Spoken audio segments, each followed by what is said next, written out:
The cars making their way out onto onto the grid just now, and let's have a look at how they line up then on the track then. Russell Patterson, after that race win earlier on, alongside Tommy Gilmartin in the two Morgans. John Kinman lined up on row 2 with, probably my favourite car out there, the Rover 3500. Shawnee Patterson, who was properly taking it to all three of the cars in front of them earlier on 4th position. Row 3 is going to be Andrew Graham and Charles Cope. Row 4 is Elliot Patterson and Craig Houston. And then moving back, row 5 is going to be Donald Dewar, who stars as a guest this weekend. Jimmy Crowe back out there again in row 5. Alistair Coates and Mario Ferrari in row 6. Adam Kinmans in row 7 alongside Nicky Dixon, with Ian Mitchell and Michael Anderson rounding out row 8. Row 9 is going to be Paul Bowers. Duncan O'Neill in the first of the two XR2s in 18th position. 19th position for Ian Morton, with David Riley in 20th position. Kenneth Brown and Martin Reynolds rounding out row number 11 for the Scottish Classic Sports and Saloons Championship in association with the Edinburgh Watch Company. So the cars making their way round just now, and I wonder if we do have our very own Andy Alston poised, ready, waiting on the grid. So Andy, can you hear me down there on the grid? Absolutely, David. Not long to go until the next race in the Classics. Always really enjoy watching this championship, I have to say. Such an eclectic mix of cars that are out there on the grid, putting on a show for us to enjoy. Cars are just making their way out of the hairpin just now and will soon be lining up on their spots in the grid to get the action underway here at Knockhill. So it was a very interesting opener, to say the least. Lots of storylines beginning to develop, particularly for this car here, the number 72, driven by Russell Patterson. Very good race in the opener for him.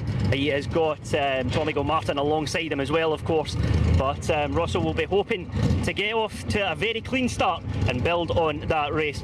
Russell, what's your thoughts going into this one? What's going to be the tactic going into turn 1? Just hope for the best, see if I can get a decent start this time. Then I'll just do my best. Absolutely. Good stuff. And how's the car feeling ahead of this one? Everything feeling good to go? Perfect, yep, nothing wrong with the car, just me.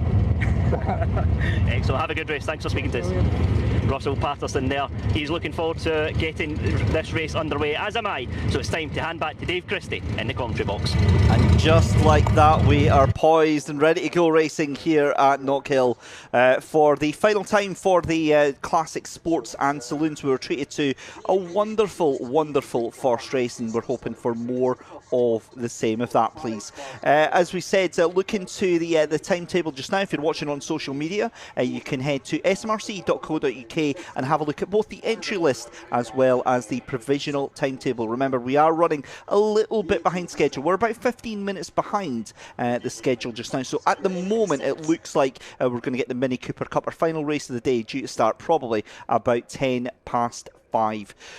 But the green flag flies at the back of this Classics Sports and Saloons grid with a minute to go in association with the Edinburgh Watch Company for the second and final time today for these cars and drivers.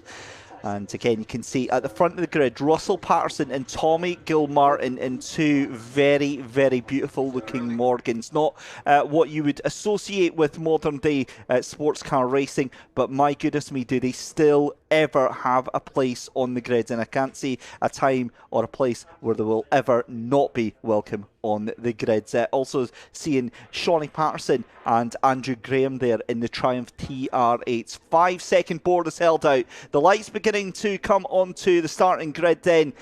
We get ready to go racing here at Knockhill for the second and final time for the Classic Sports and Saloons. Tommy Gilmartin with a rocket ship start on the outside there in that Morgan +8 then. So does John Kinmond into turn number 1 there, and Russell Patterson caught napping there as the car's coming down in towards McIntyre's. And again here, you can, the one thing that I love about the sports and saloon cars is that the cars are almost protected like by a magic force field around the car, such as the level of respect and the level of competition that these drivers have for each other. They know that it's likely also that they want to avoid any expensive repair bills. As we see into the background there, in one of the Triumphs way off into the grass there, I think that was Shawnee Patterson who was getting it a little bit wrong there, as we see Tommy Gilmartin coming under pressure there from John Kinmond. As we see up the inside goes the Golf then, and that is Charlie Cope up the inside, deciding to make the move on that Triumph there, getting the job done there. And you can see Tommy Gilmartin, you can see the Rover 3500 roaring into life there, but there goes up the inside, that's Russell Patterson trying to have a look there but not having any of it. Meanwhile, Tommy Gilmartin locks up the brakes, and are they going to get the car stopped? Yes, they do. John Kinmond, I mean, that is, we talk about elbows out. That was elbows and wrists and fists and knees, everything of that Rover trying to get that car stopped. And Tommy Gilmartin, I think, will be a little bit frustrated to see a passing attempt of that, because Tommy had to jump on the brakes there and essentially let that car go by, otherwise it was going to wipe everyone out that was within a 2-mile vicinity of that Rover of John Kinmond. But by the by, John Kinmond into the lead of this race then. Tommy Gilmartin will be looking to try and make that move back there, but also making looking to make a move back is going to be Russell Patterson. So given that this is a class-based championship, let's take you through the order on the class and hope that we don't miss anything exciting on track. Mario Ferrari currently leading A class right now, with B class being led by Charlie Cope. Russell Patterson in the Morgan +8 leading the C class, and Elliot Patterson in the lead of the D class with that Morgan 8. The E class has been led by John Kinmond in the Rover 3500. The guest class has been led by Donald Dewar, and then Ford Fiestas being led round by Duncan O'Neill. I'll be updating that probably at least 15 times before the end of the race nonetheless. But beautiful view coming out of McIntyre's. Russell Patterson late on the brake, centre up the inside. Oh, there's contact straight into the side of Tommy Gilmartin, and that is an expensive mistake there. Tommy Gilmartin raises his hand as to ask what happened there. And I think he's going to get into trouble there, actually, Tommy Gilmartin. I did notice, not to be a tattletale, but that is the yeah, that's not the best for that car to be stuck like that, and never a fan of that, as the 64 has to take avoiding action there. I'm not going to say anything on that there, because Tommy Gilmartin taking off the straps and still in the car there, and he's going to have to pull himself into pit lane there. That was a bit of a clumsy move there from the red car there of Russell Patterson.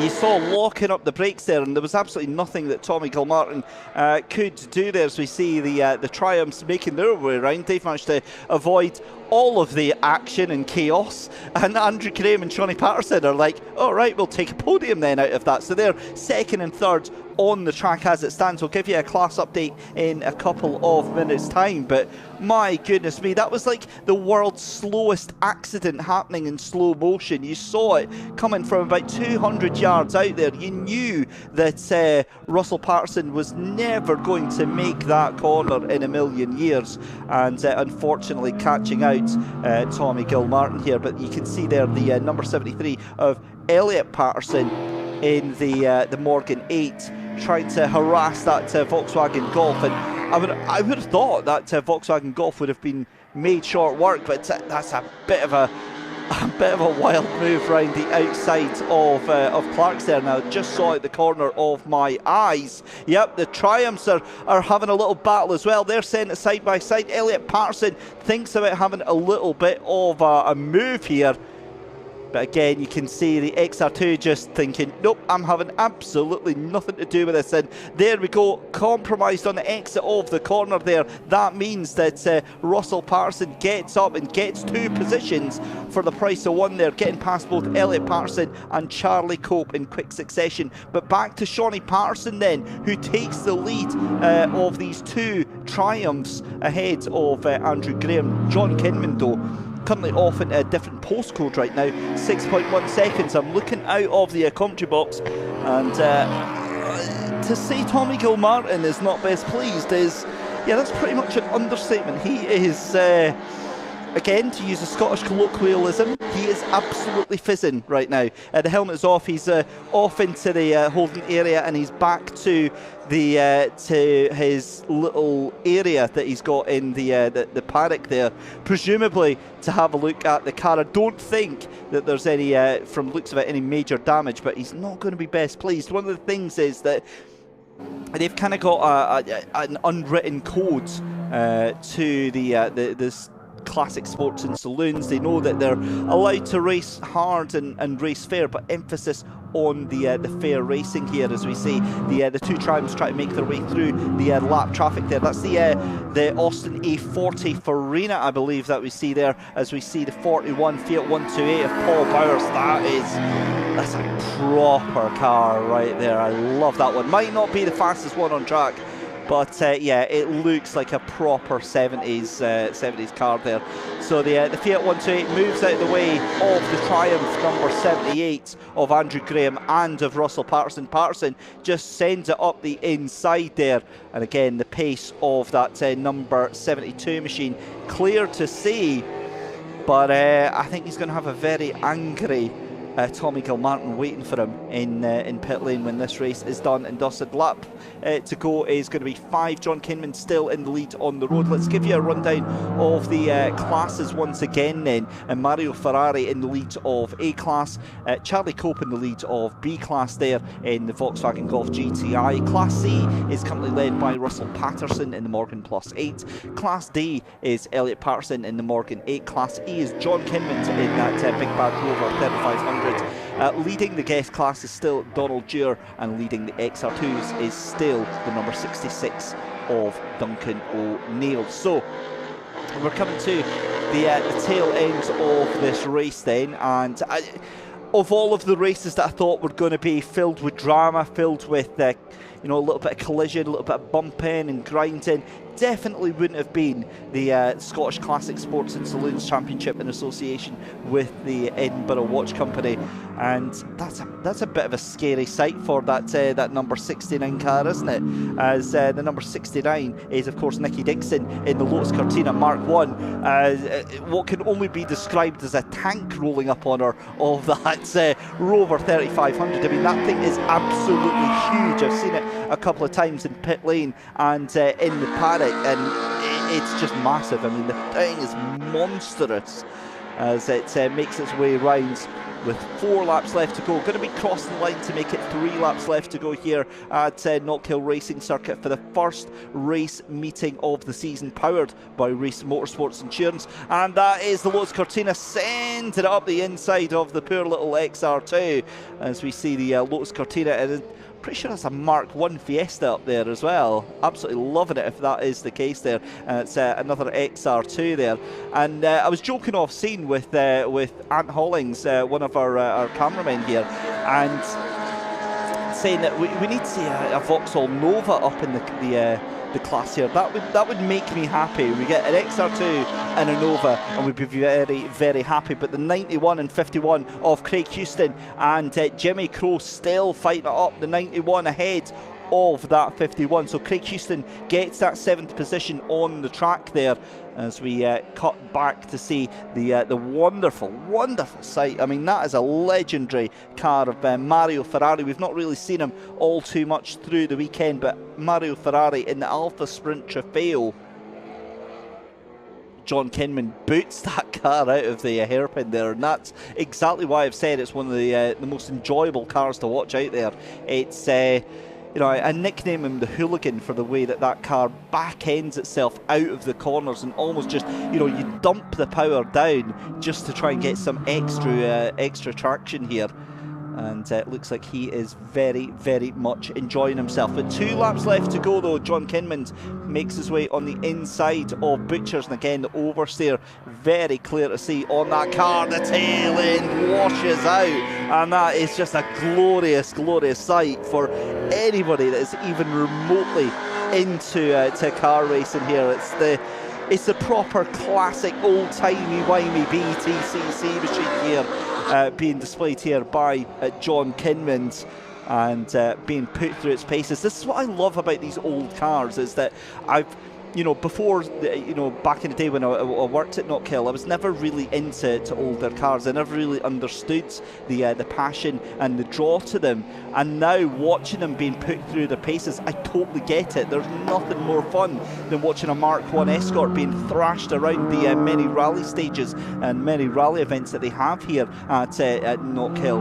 And it's just so good to see, like, the Escort, the 1600s being just caned is the only word that you can use, and caned is the only word that you can use for John Kinmond on his final lap here in the lead of the class and in the lead of the race. I mean, it's a little bit unfair when you compare that to the little green Austin in front of him. And do you know what? Actually, I tell a lie. We have got a Vauxhall Nova in the field. Number 11, Ian Mitchell. I thought we did. I thought we noticed the rear end of that. But anyway, that's by the by. We'll come back to that next time. As out of the final corner then comes a race leader, John Kinmond, to roar across the line and take the race win. But look at that. Russell Patterson was only 2.7 seconds after all of that chaos and fun and frivolity. So let's run down your classes then. For Class A, it's going to be Mario Ferrari in the number 27. Class B is Charlie Cope in the number 4 Volkswagen Golf GTI. Class C is going to be Russell Patterson in the number 72 Morgan Plus 8. Class D is going to be Elliot Patterson in the Morgan 8, number 73. Class E is John Kinmond in that big bad Rover. And there we go. The newcomers, the guest class is going to be Donald Dewar. And the Ford Fiesta XR2 is going to be number 66 of Duncan O'Neill. So the wave of the hand goes out from there. If I was Russell Patterson, I'd maybe take about 15 extra laps in and hope that Tommy Gilmartin has perhaps calmed down a little bit by the time he gets in there. Certainly some instant judgment coming in from our viewers on YouTube as to who was to fault at that one. But that's the glorious job of us here in the commentary box. All we get to do is pass on opinions. It's up to the guys and girls at Race Control and the stewards to pass their official judgment on what happens in there. But you can see the cars making their way into pit lane there, and as that pretty much means, that means that we get to hand things over, and a very, very warm welcome back to Andy Alston. And Andy, yeah, a little bit more bumping and banging than we're used to in the Scottish Classics there. You could say so, yes.